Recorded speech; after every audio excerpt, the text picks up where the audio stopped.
My name is Junsung Lee and I'm a 5th grader at Jamwon Elementary School. And I aim to raise awareness about Australian Indigenous culture and the stolen generations. Did you know that from 1910 to the 1970s, 100,000 Australian children were forcibly taken from their parents to work as servants for white households? This was the reality for many Australian Indigenous children due to corrupt government policies.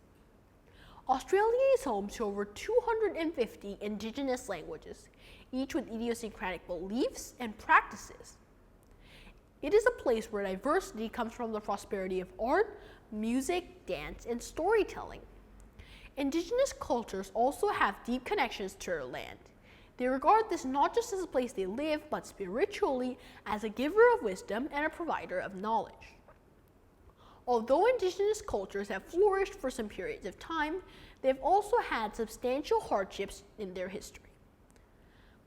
Indigenous cultures had a time called the stolen generations, when 100,000 children were forcibly taken from their parents in the hands of police officers and forbidden to speak their own language.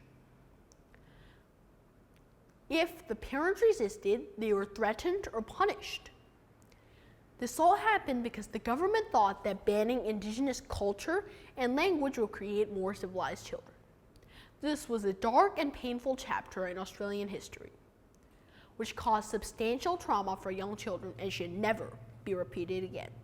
Recent efforts to resolve this problem included the creation of National Sorry Day, otherwise known as the National Day of Healing, when the country further educates children about Australian Indigenous history and raises national awareness about the significance of this tragedy. To further unite the country, we need to increase respect for the diversity of cultures. For example, there have been efforts to reconcile Indigenous languages, cultures, and traditions.